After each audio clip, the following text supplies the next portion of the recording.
The sun scorched the Lagos roadside like a punishment. Heat rose in shimmering waves from the cracked tarmac, distorting the air round Amara as she pushed her rusty wheelbarrow along the congested street. The metal creaked under the weight of the scrap she'd scavenged that morning: old engine parts, dented aluminum sheets, a few rusted screws, the worthless remnants of other people's wealth. Her hands were calloused, palms aching from the friction of the wooden handles, but she refused to pause. Every second she stopped was a second lost in a fight she could no longer afford to lose. The market street was alive with chaos, traders shouting prices at indifferent passers-by, car horns blaring in a dissonant chorus, the smell of sweat, spices, and exhaust mingling into a single pungent cloud. Amara's old slippers slapped against the hot ground, their soles nearly worn through, offering little protection from the grit that embedded itself in her skin. She kept her gaze fixed on the road ahead, trying to block out the pitying or mocking glances that seemed to follow her everywhere. Her only goal was to reach the scrapyard, drop the load, and find another haul before the sun disappeared. Survival was a daily transaction now, traded in sweat and silence. She had just reached the bend where the road narrowed, the space between the broken walls and potholes barely wide enough for two pedestrians to pass, when a burst of laughter cut through the street noise like a knife. It came from the direction of the gleaming black Lexus SUV parked beside the road, its tinted windows reflecting the chaos around it like a warped mirror. The door swung open, and a woman's high-pitched voice, sweetened by the mockery that dripped from every syllable, rang out. "Is that not Amara?" she shrieked, her laughter sharp enough to slice flesh. Amara's heart stilled for a moment, her breath catching. She recognized that voice too well, Tricia. The same Tricia who had once slept on her couch, eaten her food, worn her clothes. Her best friend turned betrayer. Next to Tricia, leaning against the car like a king on his throne, was Desmond. His smile was a slow, deliberate curl of arrogance, the kind that once made Amara's heart skip, now making her stomach turn. He wore a crisp white shirt, sleeves rolled to his elbows, watch gleaming in the sunlight, a man who had traded loyalty for luxury without a second thought. Amara's chest tightened as she took in the scene.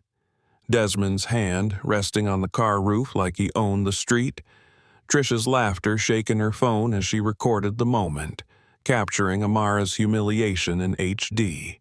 "Ha!" Tricia barked, her eyes bright with triumph. "From princess to wheelbarrow pusher." She aimed her phone like a weapon, the screen glowing with red record lights. Desmond's smirk deepened as he shook his head in mock sorrow. "Chai," he drawled, voice dripping with fake sympathy. "See what poverty has done to you, Amara." He wiped an imaginary tear from his eye, and the gesture was so theatrical it made Amara's vision blur with rage. Around them, passers-by began to slow, drawn by the spectacle of a woman being torn down by her former life. Some laughed, others clutched their phones to record their own angle. The air thickened with the sound of laughter and music blasting from Desmond's car, drowning out every rational thought. Amara's legs felt weak, her arms trembling not from the load she carried, but from the sting of betrayal. Her father's death had left her with nothing but memories and a family name that once opened doors, but now earned only pity. Desmond had been the last piece of that life she clung to, a promise of love, of a future together, but he had turned cold the moment the inheritance disappeared, trading her for Tricia's easy charms. The girl who had once shared her clothes, her meals, her tears, how quickly loyalty turned into knives. A group of teenage boys gathered around, chanting like a mob, "Wheelbarrow babe, wheelbarrow babe." Their laughter rose like smoke, thick and suffocating. One of them threw an empty plastic bottle that clanged against the side of her wheelbarrow. Amara didn't move. She felt tears sting in her eyes, but she refused to let them fall. Not in front of them. Not for them. Her mouth tasted of iron, like blood or fury. She couldn't tell the difference anymore. She remembered every word Desmond had said the night he ended things. The night she returned from burying her father, exhausted and heartbroken, hoping for comfort. He had met her at the door, suitcase in hand, face blank as paper. "You were useful when you had money," he'd said, voice cold as steel. "Now you're just a liability. Please leave." And behind him, Tricia had stood silent, wearing one of Amara's old jackets, her arms crossed, eyes sharp as a blade. It was the kind of betrayal that burned slow, the kind you carried long after the tears dried. Now, here they were again, mocking her as if the world had handed them the script. Tricia's phone hovered like a trophy capturing every humiliating detail. "Let's post her on TikTok," she crowed, eyes gleaming. "From princess to pusher." Amara felt her heart harden, a silent scream building in her chest. She wanted to tell them what she was building in the shadows, the empire that would rise from the scrap they thought she was, but her voice refused to come. Her pride was her silence, and silence had become her armor. Desmond's laughter rattled in her ears, mixing with the music and the jeering of the crowd. It pressed down on her like a weight, but Amara refused to collapse. She gripped the wooden handles tighter, feeling the splinters dig into her palms. One step forward, one more. Her legs obeyed, each movement a rebellion against the humiliation that threatened to bury her alive. The air around her felt heavy, thick with the stink of sweat and ridicule. Every glance, every mock and whisper, every camera pointed her way. She took it all in and stored it like fuel. The world moved in slow motion as she reached the corner of the market. The noise behind her roared like a sea of demons, but she refused to look back. She had no need to see Desmond's smug face or Tricia's triumphant smirk. She had seen enough. Instead, she focused on the path ahead, the road that would carry her to the scrapyard where she would sell her load for barely enough to buy another day's meal. But that didn't matter. What mattered was that she was still moving, that they hadn't broken her. Not yet.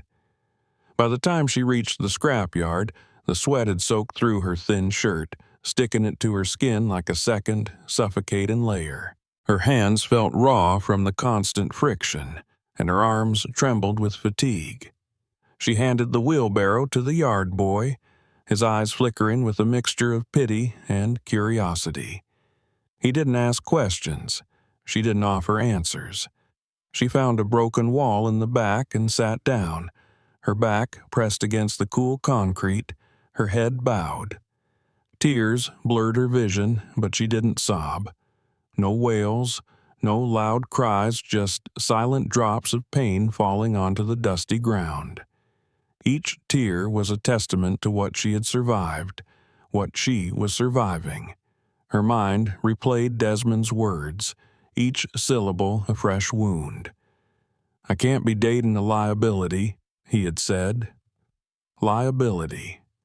The word echoed like a curse. Liability.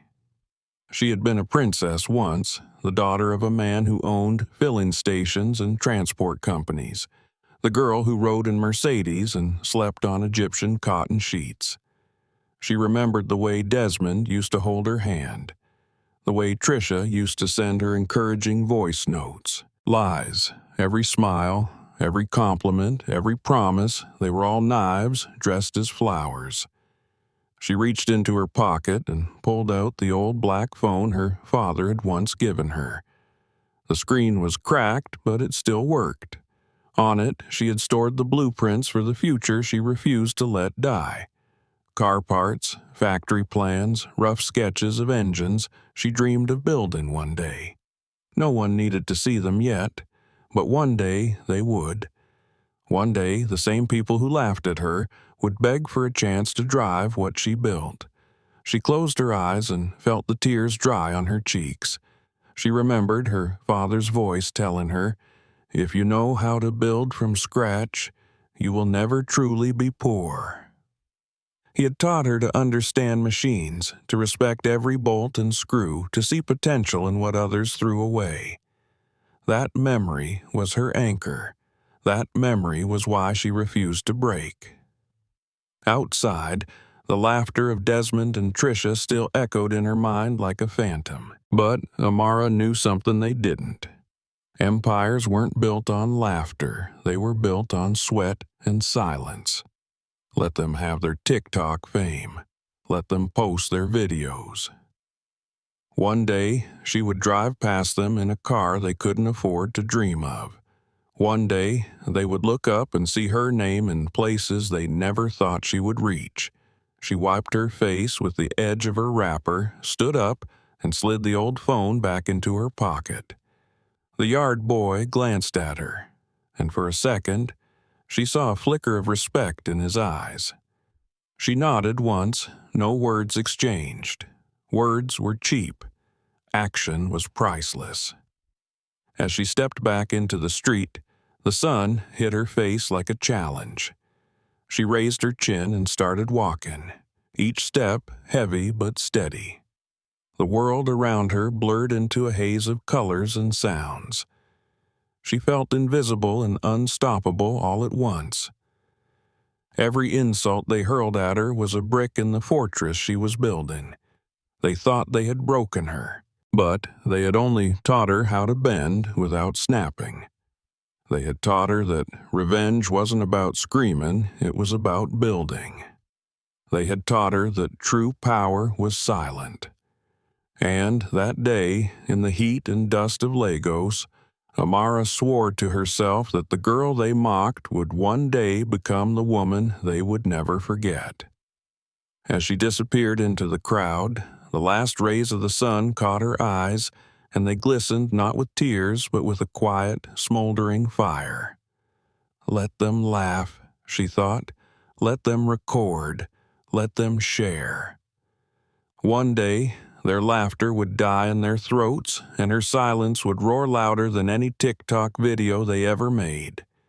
She pushed the wheelbarrow forward, and with each step, she felt the weight of humiliation lift, replaced by something stronger than pain resolve. She was no longer the girl who begged for mercy. She was no longer the princess who waited for someone to rescue her. She was Amara, the woman who would build her own kingdom from the very scrap they thought would bury her. And that kingdom had already begun to rise. The morning after the humiliating TikTok video had gone live, Amara rose before the sun. Sleep had eluded her, and when it did come, it was a restless haze of memories and half-formed plans. Her room, a cramped square in a decaying compound on the outskirts of Lagos, felt more like a prison than a home. The thin mattress sagged in the middle, and the faded walls bore the marks of dampness from last night's rain. Yet it was hers, the only place she could retreat to without judgment or laughter. She tied her headscarf tightly, tucking the ends beneath her chin as if to hold herself together. Then she slipped her feet into worn slippers and stepped out into the still dark courtyard. Roosters crowed in the distance, their calls competing with the first murmurs of early traders setting up their stalls. The air was thick with the scent of dew and the promise of another sweltering day. Amara's destination was a mechanic's yard on the far edge of the city, a place most women would never set foot in. The street leading there was littered with broken glass and forgotten dreams. She passed men sleeping on wooden benches, their arms folded across their chests, seeking comfort from a world that had none to offer. Some opened their eyes as she walked by, muttering half-hearted greetings that dissolved into the morning mist. When she reached the yard, the gates were ajar, the sign above them hanging crooked like a half-told story. Inside, the yard smelled of oil and iron, a heady mix that reminded her of her father's workshop. Her father had taught her the language of engines, had shown her how to listen to the hum of a machine and know its secrets. Those lessons had once been her inheritance. Now they were all she had left. The mechanics inside barely acknowledged her presence at first. A few looked up, their expressions a mix of surprise and amusement. A woman here, doing man's work?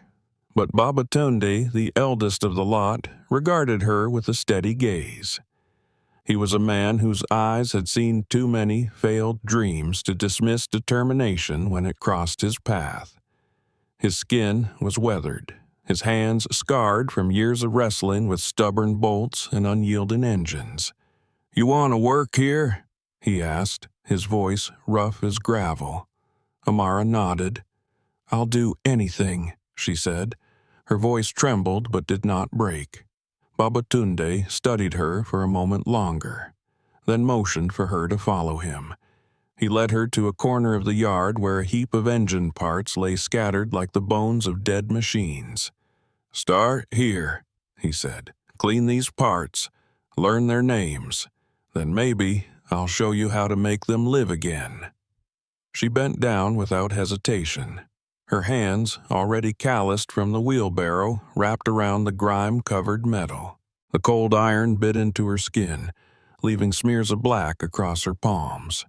The other mechanics watched her with smirks and sideways glances, whispering to one another that she wouldn't last the day. But Amara had no intention of leaving. Every stroke of the rag, every fleck of rust that fell away under her fingers, was a step toward the future she was building. Hours blurred into each other, marked only by the change in the angle of the sun and the ache in her back. She didn't ask for breaks or water. When her stomach growled in protest, she ignored it, choosing instead to focus on the rhythm of cleaning, sorting, and memorizing.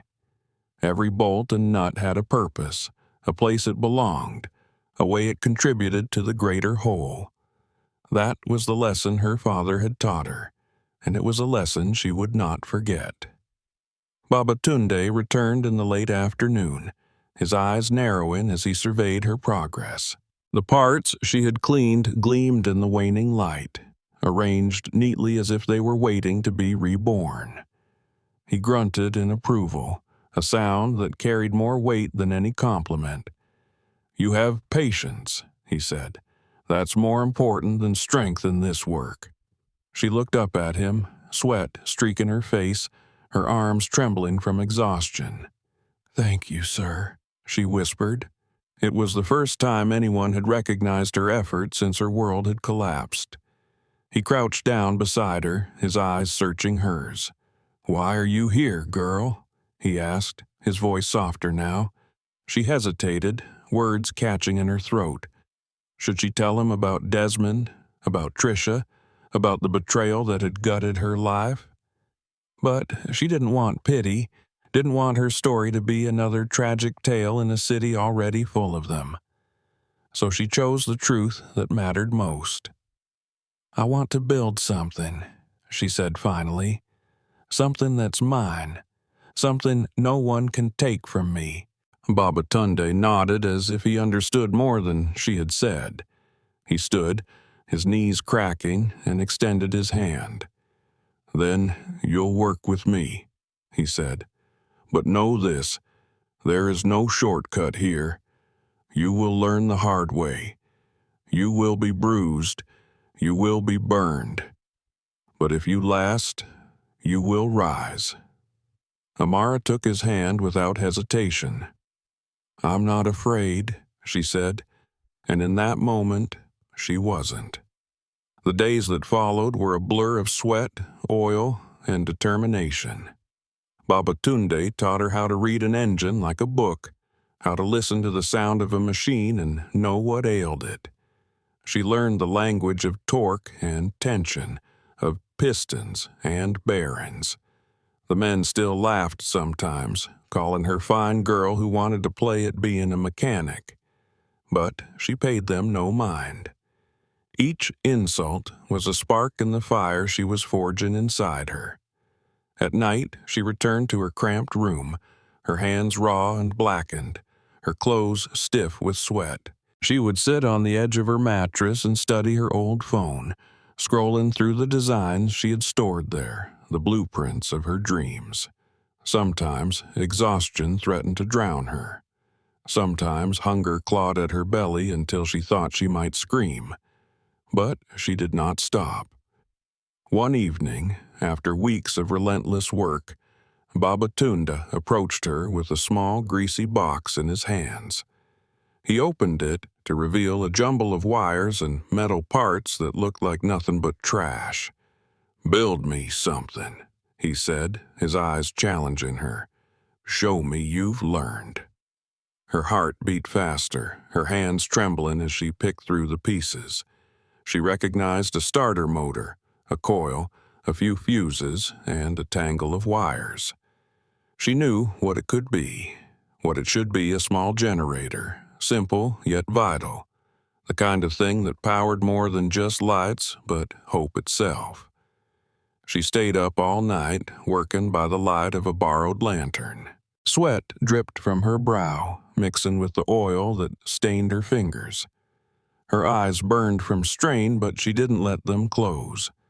She soldered, wired, connected, and tested, each movement an act of defiance against the world that had tried to break her. When the first sputter of the generator came to life, a small, defiant cough of energy, she felt tears prick her eyes, not tears of defeat, but of triumph. She had done it. She had built something that worked. Babatunde found her at dawn, slumped over the machine, grease streaked across her face like war paint. He took one look at the humming generator and laughed a deep, rich sound that filled the yard and silenced the men who had once mocked her. "Engineer Amara," he said, his eyes crinkling at the corners. "That's what we'll call you now." The name spread like wildfire through the yard. Engineer Amara. The men who had doubted her began to nod in respect, some even seeking her advice on small tasks. Suppliers who had once ignored her started to greet her with cautious courtesy. For the first time since her father's death, she felt seen for who she truly was: a fighter, a builder, a woman who would not bow. One afternoon, as she scrubbed her hands clean under a tap that gushed more rust than water, a man in a neat suit approached her. He was out of place in the yard, his shoes too clean, his face too smooth. "Miss Amara," he said, adjusting his glasses nervously, "my name is Mr. Lawson. I hear you're building something special here." She regarded him warily. "I'm learning," she replied, choosing her words carefully. He smiled, a slow, deliberate gesture. "I think you're doing more than learning," he said. "I think you're building a future. I'd like to help." Her chest tightened. She had been burned before by promises that dissolved in the first sign of trouble. But something in his eyes, a seriousness, a quiet respect, made her pause. She wiped her hands on her overalls and faced him fully. "What do you want from me?" she asked. His smile widened, but it did not feel predatory. "Nothing but honesty," he said, "and perhaps a chance to build something great together." The words settled over her like a challenge. She thought of Desmond's smirk, of Tricia's laughter, of the countless times people had dismissed her. She thought of the blueprints on her phone, the dreams she had nursed through every sleepless night, and in that moment, she knew she could not say no. "Then let's build," she said, her voice steady as the engine she had repaired. "But understand this, I'm not here for charity. I'm here to win." Mr. Lawson's eyes shone with approval. "That's exactly what I hoped you'd say," he replied. He handed her a business card, the print sharp and clean, and turned to leave. Amara watched him go, a strange, new feeling building in her chest. Not hope exactly, but something harder, something more unbreakable. Resolve. As the sun set behind the yard, casting long shadows across the concrete, Amara looked down at her grease-streaked hands and felt a smile spread across her face. She was no longer the girl with the wheelbarrow. She was no longer the victim of Desmond's betrayal or Trisha's cruelty. She was Engineer Amara, the woman who would build her own destiny, one bolt at a time. And the world had no idea what she was about to unleash. The days that followed Mr. Lawson's visit were unlike any Amara had known. Her small workspace at the mechanic's yard transformed into a place of restless energy and purpose. The men who once doubted her began to watch her with a different kind of curiosity, the kind that came when respect threatened to overshadow old habits. Babatunde gave her space to grow, but he never let her forget the fundamentals he had taught her. Machines were honest, he reminded her.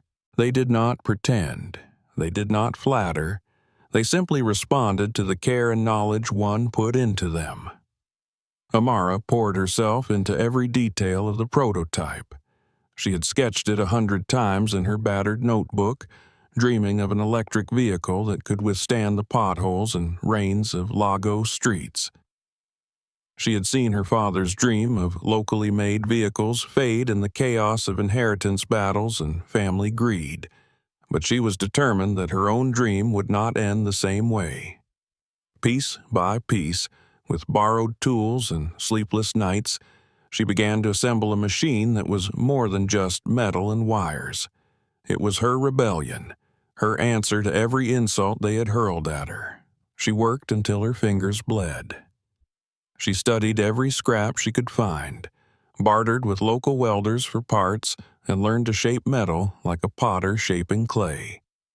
Some nights she fell asleep at the workbench, the hum of the city her lullaby. On those nights, her dreams were filled with images of Desmond's mocking face, Trisha's laughter slicing through her pride like a blade. They had taken so much from her, but they had given her something in return. The fire that now burned in her veins, the will to rise no matter how many times they tried to bury her. Word began to spread quietly about the woman in Babatunde's yard who was building something no one had seen before. Mechanics who had once refused to share parts now offered her scraps from their own projects. Suppliers who had laughed at her requests started offering small lines of credit. She paid every debt in full, never missing a day or an opportunity to show them she was not the girl they thought they knew.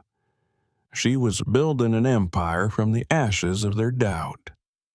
When the day came to test the prototype, the yard was alive with curiosity. Even the skeptical mechanics paused their work to watch.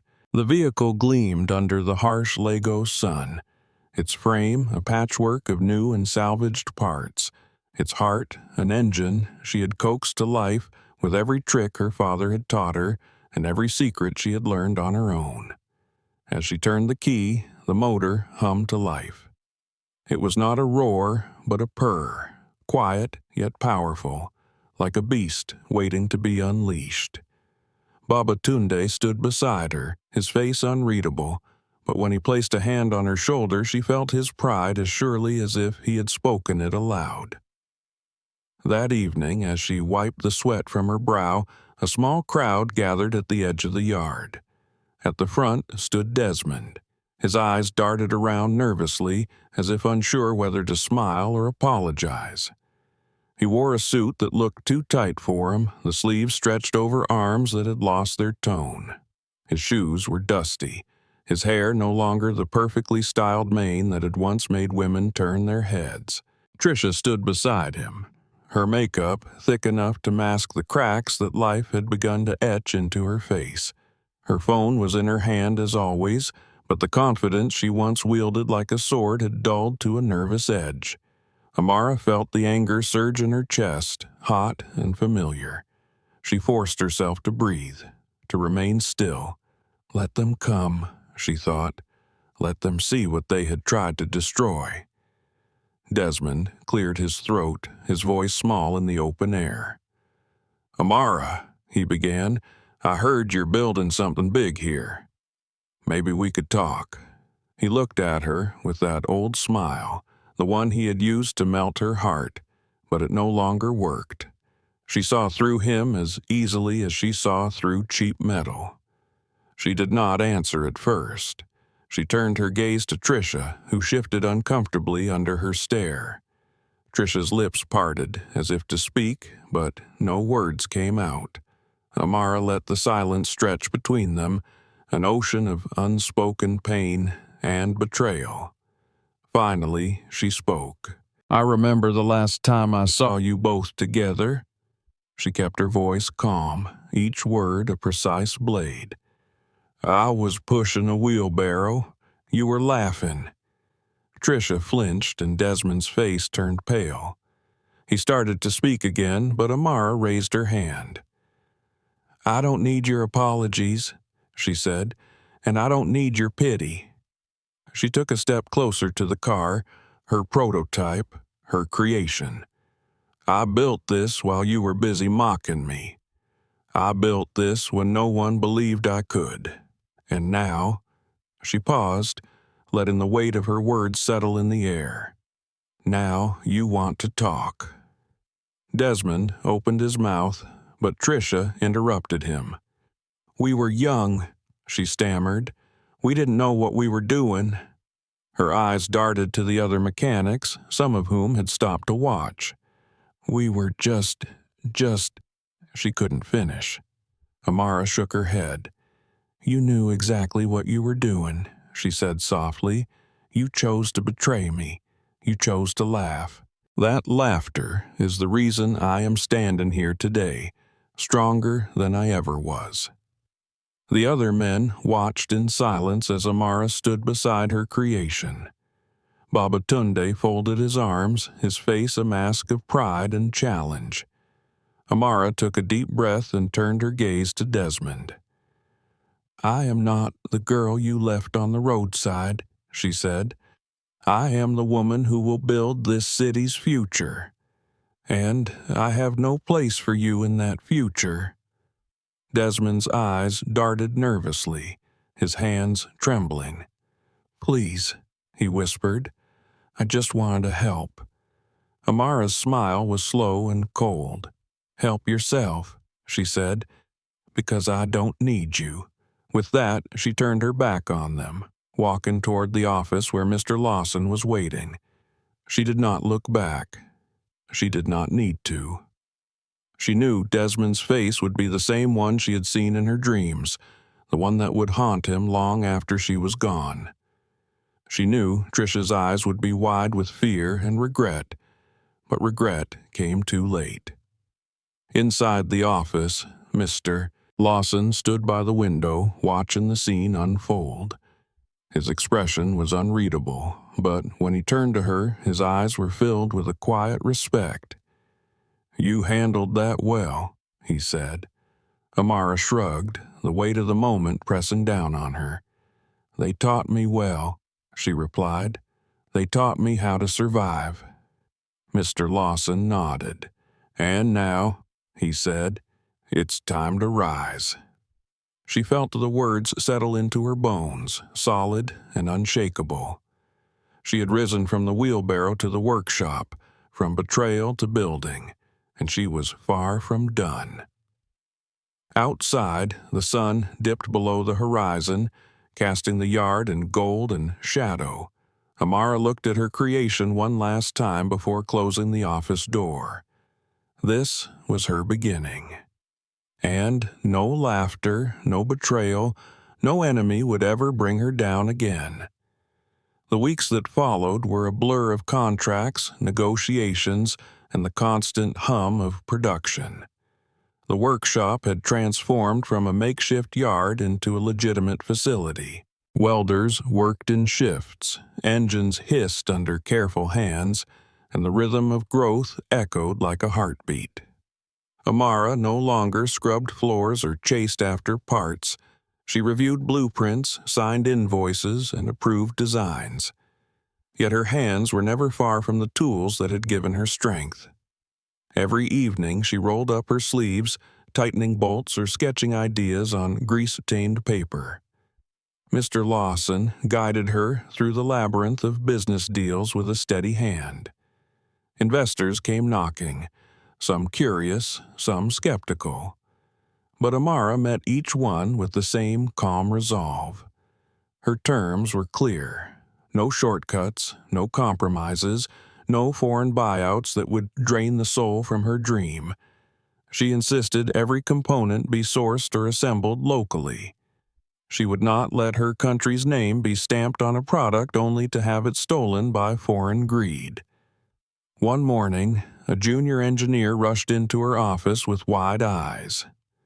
"Ma'am," he said breathlessly, "Desmond is here. He wants to speak with you." Amara looked up from her work, her expression unreadable.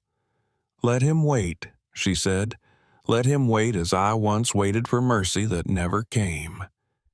She continued her work while Desmond sat in the reception area, his hands fidgeting, his face pale. Time crawled by as each tick of the clock reminded him of the power he had once wielded and the power she now held. When she finally called him in, Desmond rose with a nervous energy that betrayed the desperation he tried to hide. He wore a cheap suit that hung awkwardly on his shoulders, his hair disheveled, his shoes worn at the seams. He looked like a man who had traded arrogance for emptiness. Amara watched him from behind her desk, her face composed, her eyes cold. Desmond cleared his throat, but no sound came. When he tried again, his voice was a strained whisper. "Amara," he began, "I know I hurt you. I know I don't deserve your forgiveness, but please." His eyes darted around the office as if searching for a lifeline.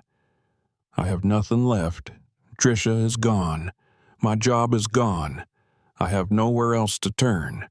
Amara leaned back in her chair, her hands folded neatly on the desk. "You laughed at my pain," she said, her voice low and even. "You posted my humiliation for the world to see." She paused, letting the memory fill the room.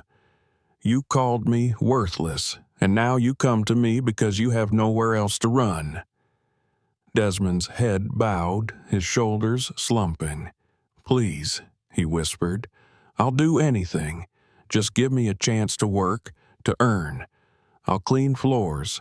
I'll carry scrap. Anything." Amara let the silence stretch, heavy and unyielding. Then she stood, her movement slow and deliberate. She walked around the desk until she stood before him, her eyes locked on his. "You will start at the bottom," she said, "as a cleaner. You will wear a uniform. You will clock in and out, and you will answer to every mechanic in this facility. Do you accept?" Desmond's lips trembled as he nodded. "Yes," he whispered. "Thank you. Thank you." Amara turned and walked back to her desk. "You start tomorrow," she said. "Do not be late." The following day, Desmond arrived at 6 a.m. in a blue jumpsuit 2 sizes too big. His hands trembled as he held a mop and bucket, and the men who had once envied him now stared in disbelief. Amara watched from a distance, her expression unreadable. She felt no joy in his humiliation. This was not about gloating. This was about justice. He had made her scrub floors with his laughter. Now he would scrub them with his hands. Word spread quickly, and soon even the suppliers whispered about the CEO who made her betrayer clean her floors.